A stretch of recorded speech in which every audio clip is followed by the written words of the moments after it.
আমি লখিমপুৰত দেখিছোঁ বা লক্ষীপুৰত দেখিছোঁ যে এইবিলাক ঘটনা য'ত হৈছে তাৰ কাষত যিখিনি মানুহ আছে তেওঁলোকে হয় ট্ৰাইবেল বেল্ট এণ্ড ব্লকত আছে নহ'লে ভিজিআৰ পিজিআৰত আছে। তেওঁলোকে নিজৰ থকাটোৱে অনৈতিক। তেওঁলোকে আইনমতে ভিজিআৰ পিজিআৰৰ মাটি দখল কৰি থাকিব নোৱাৰে বা ট্ৰাইবেল বেল্ট এণ্ড ব্লকত থাকিব নোৱাৰে।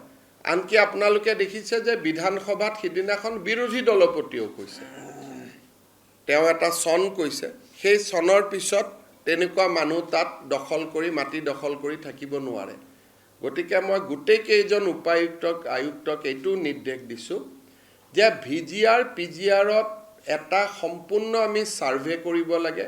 যিমান মানুহ যোন তিনিটা প্ৰজন্ম অসমত নাই, যোনে আইনমতে অসমীয়া মানুহ, যোনে আইনমতে মাটিৰ বসুন্ধৰা মতে মাটি পাব যোগ্য, তেওঁলোকক বাদ দি যিসকলে ভিজিআৰ পিজিআৰত বহি আছে আৰু যোন আমাৰ থলুৱা অসমীয়া মানুহ নহয়, খিলঞ্জীয়া জনজাতি মানুহ নহয়, খিলঞ্জীয়া OBC নহয়, ST নহয়, চিডুল কাষ্ট নহয় বা আমাৰ থলুৱা অসমীয়া নহয় তিনিটা প্ৰজন্মৰ, মই গোটেই অসমৰ ভিজিআৰ পিজিআৰ আৰু ট্ৰাইবেল বেল্ট এণ্ড ব্লকত বিশেষকৈ চেঞ্চিটিভ জেগাত, সংবেদনশীল জেগাত বহি থকা মানুহখিনিৰ এটা তালিকা বনাব কৈছোঁ। পিছত আমি আইনৰ সহায় লৈ আমি যি ধৰণে আইনী ব্যৱস্থা ল'ব লাগে আমি ল'ব পাৰিম।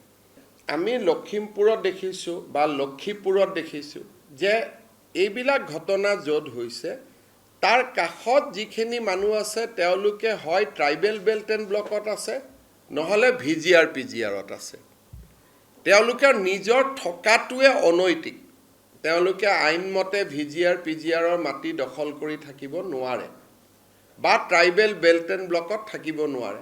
আনকি আপোনালোকে দেখিছে যে বিধানসভাত সিদিনাখন বিৰোধী দলপতিয়েও কৈছে, তেওঁ এটা চন কৈছে, সেই চনৰ পিছত তেনেকুৱা মানুহ তাত দখল কৰি মাটি দখল কৰি থাকিব নোৱাৰে।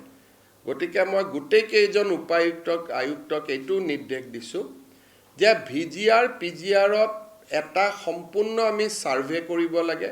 যিমান মানুহ যোন তিনিটা প্ৰজন্ম অসমত নাই, যোনে আইনমতে অসমীয়া মানুহ, যোনে আইনমতে মাটিৰ বসুন্ধৰা মতে মাটি পাব যোগ্য, তেওঁলোকক বাদ দি যিসকলে ভিজিআৰ পিজিআৰত বহি আছে আৰু যোন আমাৰ থলুৱা অসমীয়া মানুহ নহয়, খিলঞ্জীয়া জনজাতি মানুহ নহয়, খিলঞ্জীয়া OBC নহয়, ST নহয়, চিডুল কাষ্ট নহয় বা আমাৰ থলুৱা অসমীয়া নহয় তিনিটা প্ৰজন্মৰ, মই গোটেই অসমৰ ভিজিআৰ পিজিআৰ আৰু ট্ৰাইবেল বেল্ট এণ্ড ব্লকত বিশেষকৈ চেঞ্চিটিভ জেগাত, সংবেদনশীল জেগাত বহি থকা মানুহখিনিৰ এটা তালিকা বনাব কৈছোঁ। পিছত আমি আইনৰ সহায় লৈ আমি যি ধৰণে আইনী ব্যৱস্থা ল'ব লাগে আমি ল'ব পাৰিম।